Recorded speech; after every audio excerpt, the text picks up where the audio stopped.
गुरु तुम हो ज्ञानी ज्ञान के दाता, मुनि गुरुवर को करके प्रणाम गाऊं मैं, ध्याऊं मैं सुबह शाम। तुलक सागर एक नाम एक नाम। प्यारी प्यारी भव्य आत्माओं, आज दो प्रसंग हैं। एक तो माता जी का समाधि दिवस और दूसरे आपकी परिवार की वसीयत मुझे आज लिखवाना है।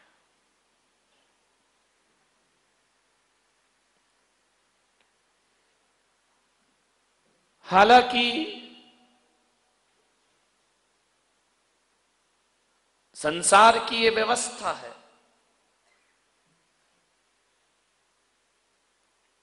जो अपने लिए जीते हैं उनका मरण होता है। जो अपने लिए जीते हैं एक दिन उनका मरण होता है, और जो दूसरों के लिए जीते हैं उनका स्मरण होता है, उनका सुमरन हुआ करता है। ध्यान रखिए। अब सोचना है कि मरण करना है या स्मरण कराना है। दूसरों के लिए जियोगे, दुनिया तुम्हारा स्मरण करेगी। जगत के लिए जियोगे, जगत तुम्हारा सुमरन करेगा। अपने लिए जियोगे तो अपने लिए तो जानवर भी जीता है मेरे भाई। कब पैदा होता है, कब जन्म लेता है, कब दुनिया से चला जाता है, किसी को कुछ पता ही नहीं चला करता है। कुछ काम करके जाना, दुनिया में आने वाले जाते हैं रोज लाखों बेकार खाने वाले। ध्यान रखना। हजारों अभी मरघट में पहुंच गए होंगे, कोई कब्रों में दफन हो रहे होंगे। कौन याद रखेगा इनको मेरे भाई। ऐसा तो नहीं कि हमारा जीवन भी गुमनाम की तरह पैदा हो और गुमनाम की तरह दुनिया से समाप्त हो जाए। नहीं, वो जिंदगी किसी काम की नहीं है। आए हो तो दुनिया में कुछ करके चाहिए। लाख जाते हैं रोज लाखों बेकार खाने वाले। कर क्या रहा है आदमी? खा रहा है, पी रहा है, चमड़ी मोटी कर रहा है और दुनिया से चला जाता है। नहीं, कुछ करो अपनी जिंदगी में। किसी की 100 वर्ष की जिंदगी 100 काम करती है, किसी की 1 वर्ष की जिंदगी 100 काम करती है, और किसी की 100 वर्ष की जिंदगी से कुछ नहीं होता। ध्यान रखें। आप सोचिए, आप यहां पर बैठे हुए हैं। आदिराज कितने साल के हो गए तुम? 43 के ही हो। लग तो उल्टे रहे हो। एक बात बताइए, तुमको 43 साल के होने में कितने साल लगे? सही है ना? एक आदमी को 43 साल का होने के लिए 43 वर्ष लगते हैं मेरे भाई। यदि आप 50 साल के हैं तो आपको 50 साल के होने में 50 वर्ष लगे हैं। कोई यदि 40 साल का है तो 40 साल के होने में 40 वर्ष लगा करते हैं। जिंदगी इतने जल्दी आसानी से नहीं जी जाती है। मान्यवर, आज मुझे भी यहां पहुंचने में यदि जन्म की उम्र देखी जाए तो 40 वर्ष हो गए हैं मुझे यहां तक पहुंचने में। एक दिन में जीवन की ऊंचाइयां प्राप्त नहीं हुआ करती हैं। पूरी जिंदगी लगाना पड़ती है, पूरी जिंदगी खपाना पड़ती है, तब आदमी ऊंचाइयों पर पहुंचा करता है मेरे भाई। इतने जल्दी कामयाबियां नहीं मिलती हैं। पूरा जीवन अपने को दांव पे लगाना पड़ता है। जिंदगी भर की साधना करते हैं, तब जाकर हम लोगों के स्मरण के केंद्र बना करते हैं। ऐसे ही दुनिया स्मरण नहीं करती है। कुछ करने वालों का नाम हुआ करता है दुनिया में। मान्यवर, संत दुनिया से जाते हैं तो नसीहत देकर जाते हैं।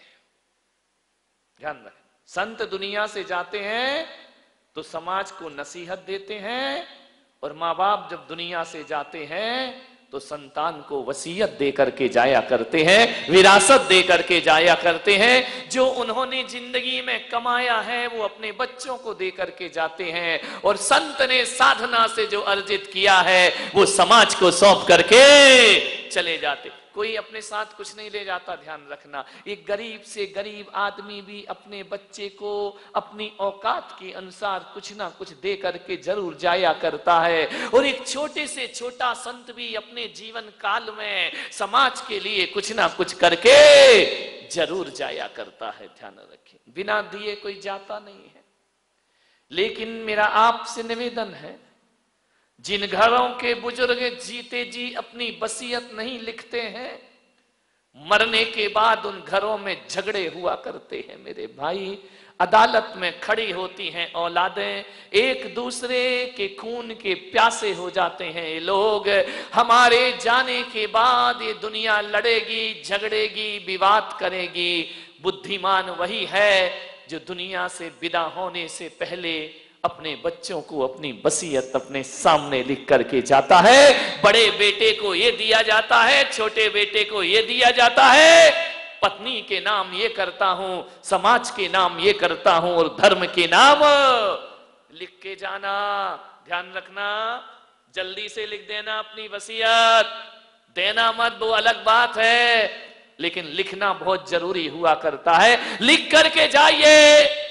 जो बुजुर्ग अपनी वसीयत मरते दम तक नहीं लिखते हैं, उनकी औलाद उनके मरने का इंतजार किया करती है। ध्यान रखिए, भगवान से प्रार्थना करते हैं कि इसे जल्दी बुलाओ तो हम अपनी जिंदगी ढंग से जी सके। नहीं मेरे भाई, लिख के जाइए, बंटवारा कर दीजिए। ध्यान रखना, बच्चा जब छोटा है तो उससे बाप जैसा व्यवहार करना। समझ में आ गया? और बच्चा जब बड़ा हो जाए, जब बेटा ही बाप बन जाए, वो भी तो बाप बनेगा किसी का, तो उससे बच्चों जैसा व्यवहार मत करना, उससे पड़ोसियों जैसा व्यवहार करो। तुम्हारी जिंदगी सार्थक और सफल हो जाएगी। बड़े हो गए बच्चे, ध्यान। और आजकल के तो पैदा होते ही बड़े हो जाते हैं। आजकल तो छोटे बच्चे पैदा ही नहीं होते हैं, जो देखो वो बाप पैदा हो रहा है, कोई बेटा पैदा नहीं हो रहा है। आज घर के वातावरण ये है कि आपके यहाँ बेटों का जन्म नहीं होता, बेटे के रूप में एक नए बाप का जन्म हमारे यहाँ हो जाया करता है। स्थिति बदल चुकी है। मान्य नसीहत, दुनिया से जाओ तो वसीयत देकर के जरूर जाना। मैं भी जब इस धरती से जाऊंगा तो कोई वसीयत नहीं है मेरे पास, कोई विरासत नहीं है मेरे पास, लेकिन मैं जब तक जीऊंगा, गृहस्थ तो मरते समय वसीयत लिखता है, संत तो नसीहत रोज दिया करता है, प्रतिदिन दिया करता है। और एक बात याद रखना बारामती वालों, कि संतों की नसीहत और बुजुर्गों की वसीयत को संभाल के रखना। बुजुर्गों की वसीयत संभालना, संतों की नसीहत संभालना। और बुजुर्ग की वसीयत ना संभाल सको तो कोई बात नहीं, संतों की नसीहत जरूर संभाल के रखना।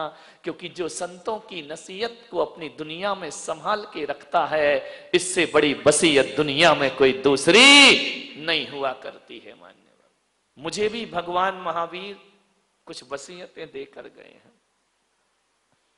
उन्होंने मुझे दिया है पिछी कमंडल और शास्त्र प्रदान किए हैं। ये हमारी श्रवण परंपरा की सबसे बड़ी वसीयत हुआ करती है, सबसे बड़ी विरासत हुआ करती है। उन्होंने कहा है कि पंचम काल के 21,000 वर्ष में अभी 18,500 वर्ष और बचे हैं। ये हम भगवान महावीर की वसीयत को हम संभाल करके रखे हुए हैं, और संभाल कर ही नहीं रखे हैं, इसमें वृद्धि भी की है। कभी ये वसीयत आचार्य कुंद के पास आती है, कभी ये वसीयत वहां से चल करके जिनसेन और भद्रवाहु तक पहुंचती है, कहीं ये वसीयत वहां से चल करके ये वसीयत की विरासत आचार्य शांति सागर तक आती है। वहां से चलकर आचार्य विद्यासागर, आचार्य विद्यानंद, आचार्य देशभूषण, आचार्य तपस्वी सम्राट सन्मति सागर तक ये वसीयत, और आज के मुनियों तक ये हमारे बुजुर्गों की वसीयत है जो हमने संभाल रखी है। मान्यवर, कितनी वृद्धि की है इसमें। 2002 में 400 साधु थे, 2017 है 1400 से 1500 संत इस धरती पर विचरण कर रहे हैं, मुनि आरिका क्षुल्लक क्षुल्लिका के रूप में। ये वृद्धि की है खानदान की वसीयत। ध्यान रखना, यदि बुजुर्ग माँ बाप कोई वसीयत देकर के जाएं तो उस वसीयत को केवल संभालना ही नहीं है। अरे पूत और सपूत दो हुआ करते हैं, एक कपूत होता है और एक सपूत होता है। कपूत तो बुजुर्गों की वसीयत को बर्बाद कर दिया करता है, बेचता है, सत्यानाश कर दिया करता है। लेकिन जो सपूत हुआ करता है वो बुजुर्गों की वसीयत को संभालता ही नहीं है, उन्हें वृद्धि करता है, विकास करता है और उनकी वसीयत से अपने खानदान और अपने पूर्वजों का नाम रोशन किया कर। वृद्धि करिए, बढ़ाइए, कम मत करिए बुजुर्गों की इस वसीयत को मानने वाले। संभाल के रखना, संवर्धन करना, इसमें वृद्धि करना, इसमें विकास करना। नश्वर शरीर त्यागने से पहले दुनिया से जो कुछ बटोरा है वो दुनिया को सौंप देना चाहिए। नहीं सौंपा तो घर में एक महाभारत छोड़कर जाएंगे आप। नहीं सौंपा तो अपने परिवार में विपत्तियों को सौंप कर जाएंगे आप। नहीं सौंपा तो अपनी खानदान और पूर्वजों की कीर्ति को धक्का लगा करके जाएंगे आप। मान्यवर, एक ऐसी वसीयत मैं जानता हूं, जब मैं बहुत छोटा था, मुश्किल से 7-8 साल का, मेरे इस शरीर के ग्रस्त जीवन की दादी मां, जिनका चित्र अनावरण यहां पर हुआ है, एक जीती जागती देवी थी। एक जीता जागता समझो कि जब वह चलती थी तो लगता था धर्म चल रहा है, जब बोलती थी तो लगता था आगम बोल रहा है, जब सोचती थी तो लगता था कि कोई वैराग्य भावनाओं का चिंतन कर रहा है बैठ करके। मैं जानता हूं जब तक मैंने होश संभाला तब तक मैंने इस वैराग्य की मूर्ति को आज भी पूरे परिवार ने कभी गुस्सा होते नहीं देखा, कभी क्रोध करते नहीं देखा। ऐसी उदार मना ग्रस्त में रहकर भी जो सन्यासियों का जीवन जिया करती थी, जीवन ऐसा पाया उन्होंने। पाया तो इतना पाया और खोया तो इतना खोया कि कुछ भी उनके पास नहीं बचा। जिंदगी में कैसे उतार चढ़ाव आते हैं, अच्छे भी दिन आते हैं जिंदगी में, बुरे भी दिन आते हैं इस जिंदगी में। एक सा जीवन नहीं हुआ करता है। बचपन में जब उनकी 4-5 साल की उम्र थी, उनकी मां का देहांत हो गया। सौतेली मां ने पाल पोस कर उन्हें बड़ा किया, लेकिन उनका स्वभाव ऐसा था कि सौतेली मां शायद अपने बच्चों से इतना प्यार नहीं करती थी जितना इनसे प्यार किया करती थी। पूर्णिमा के दिन इनका जन्म हुआ और इनके जन्म के बाद इनके पिता ने इनका नाम पूर्णिमा रख दिया कि तेरे आने से हमारे घर में उजाला हो गया है, तेरे आने से हमारे घर में रोशनी हो गई है। इनके पिता पन्नालाल जी थे, मध्य प्रदेश के होशंगाबाद में जिले में। ध्यान रखिए, अरे लोग तो पुत्र जन्म में उत्सव मनाते हैं, इनके पिता ने तो बेटी के जन्म पर उत्सव मनाया था। सारी पूरे शहर को मिठाइयां बांटी थी, मेरे घर कन्या आई है। ध्यान रखना, उस समय लड़कियों को पढ़ाया लिखाया नहीं जाता था। बहुत पुरानी बात, स्कूल नहीं भेजा जाता था, उनको पढ़ने लिखने नहीं दिया जाता था, एक अक्षर भी नहीं पढ़ी थी, स्कूल देखा ही नहीं। सौतेली मां ने सोचा इसका भविष्य बनाना है, इसे कुछ पढ़ना मैं घर में ही सिखाऊंगी, स्कूल नहीं भेजा कभी। क्या बुजुर्ग रहे पहले के लोग, कैसी उनकी सोच रही, कैसा उनका चिंतन रहा। जब पूछा गया कि आप बेटियों को क्यों नहीं पढ़ाते हैं? तो उन्होंने कहा कि हम बेटियों को इसलिए नहीं पढ़ाते हैं, इसलिए नहीं लिखाते हैं कि बेटी पराया धन है, आज अपना है कल किसी और घर में जाएगी। मैंने अपनी बेटी को इसलिए नहीं पढ़ाया कि जब ये ससुराल जाएगी और ससुराल में जब इसे कोई प्रतिकूलताएं मिलेंगी, कोई दुख मिलेगा, कोई दर्द मिलेगा, तो मैं अपनी बेटी को अक्षर का ज्ञान तो नहीं दूंगा, संस्कारों का ज्ञान दूंगा कि दुख में भी आनंदित रहना और सुख में भी आनंदित रहना। यदि मैंने बेटी को पढ़ना लिखना सिखा दिया तो ससुराल में जो दुख मिलेंगे वो दुख ये चिट्ठियों में मेरे साथ बयां करेगी और इसका जीवन बर्बाद हो जाए। एक एक दुख बताएगी। ध्यान रखना, जो बहुएं ससुराल के दुख पीहर में बताती हैं उनका घर कभी सुखी होने वाला नहीं है, उनका घर कभी आनंदित होने वाला नहीं है। और पीहर वालों को ससुराल में ज्यादा दखलंदाजी नहीं करना चाहिए, वरना उस घर को उजड़ने में फिर ज्यादा देर एक शकुनी आ जाता है।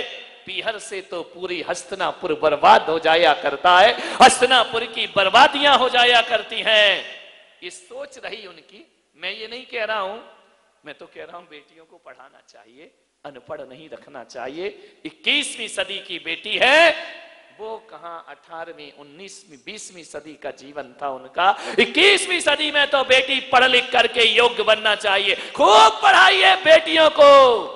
जमाना बदल गया है, अब घूंघट वाली बेटियां नहीं रही।